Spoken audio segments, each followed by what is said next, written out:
अनोखा गुरु एक बेहतरीन कहानी। अरबपति विमल राय की गाड़ी खराब हो गई थी। सुनसान जगह थी, रात का समय था, गांव जाने वाली सिंगल रोड थी। वह किसी से लिफ्ट लेने के इंतजार में काफी देर से सड़क के किनारे खड़ा था कि उसे एक साइकिल रिक्शे वाला आता दिखाई दिया। विमल ने रिक्शा रुकवाकर पूछा, आगे कल्याणपुर जाना है, ले चलोगे क्या? रिक्शे वाला गाना गुनगुनाने में मस्त था। बोला, आ जाइए, 50 रुपए लगेंगे। विमल रिक्शे में बैठता हुआ बोला, मैं तुझे 500 रुपए दूंगा, जरा जल्दी पहुंचा दो। गांव में मेरा एक कॉलेज का दोस्त रहता है, उसी के यहां जा रहा हूं, आज उसकी शादी की 25वीं सालगिरह है। रिक्शे वाला अपना गाना गुनगुनाता हुआ उसी रफ्तार से चल पड़ा। विमल जीवन में पहली बार साइकिल रिक्शे में बैठा था।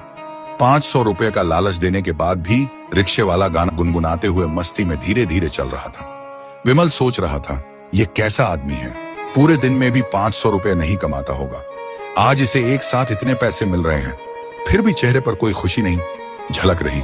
सोचते हुए वह झुंझला उठा। वह बहुत मुश्किल से वक्त निकालकर दोस्त की शादी की सालगिरह में आया था। गाड़ी खराब होने के बाद उसने अपने दोस्त को फोन करने की बहुत कोशिश की, मगर फोन नहीं मिला।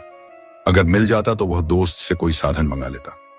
अचानक रिक्शे वाले के फोन की घंटी बजी। उसने रिक्शे को पैडल लगाते हुए फोन को स्पीकर पर डालकर कान पर लगा लिया। उधर से रिक्शे वाले की पत्नी का घबराया हुआ स्वर सुनाई दिया। आप कहां हो जी, अभी तक नहीं पहुंचे? रिक्शे वाला बोला, रास्ते में हूं, जल्दी पहुंच जाऊंगा। मगर तुम इतनी घबराई हुई क्यों हो? पत्नी का स्वर रोने में बदल गया। वह रोते रोते बोली, बकरी मर गई, पता नहीं उसे क्या हो गया था। अचानक थोड़ी देर तड़पी, फिर मर गई। रिक्शे वाला पत्नी को समझाते हुए बोला, अरे यार, मर गई तो मर गई, तू रो क्यों रही है? उसका और हमारा इतना ही साथ था। पत्नी बोली, कल ही सौदागर उसके 8,000 रुपए दे रहा था, अच्छा होता उसे बेच देती, 8,000 रुपए का नुकसान हो गया जी, रोना तो आएगा ही। रिक्शे वाला बोला, वो पैसे हमारी किस्मत में थे ही नहीं, इसलिए अब दुख मत करो। समझ लो तुमने बकरी पाली ही नहीं थी, मैं तुम्हारे और बच्चों के लिए जलेबियां लाया हूं, आधा घंटे में पहुंच रहा हूं, सभी मिलकर खाएंगे। इतना कहकर उसने फोन काट दिया।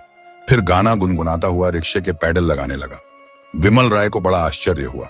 वह सोचने लगा, ये कैसा आदमी है, पूरे महीने में 8,000 कमाता होगा, फिर भी इसे बकरी के मरने का कोई दुख नहीं है, कोई चिंता नहीं। कितनी सहजता से इतना बड़ा नुकसान सह गया। और एक मैं हूं जो अरबपति होने के बाद भी गाड़ी खराब होने से झुंझलाया हुआ हूं। मैं महीने के लाखों रुपए कमाता हूं, मगर 20-30 हजार का नुकसान होने पर गुस्सा करने लगता हूं, अपसेट हो जाता हूं। रिक्शे वाला अभी भी गुनगुनाता हुआ मस्ती के साथ रिक्शा चला रहा था। विमल राय बोला, एक बात बता भाई, तुम्हारी 8,000 की बकरी मर गई, फिर भी तुझे कोई दुख नहीं हुआ। तुम्हारी एक महीने की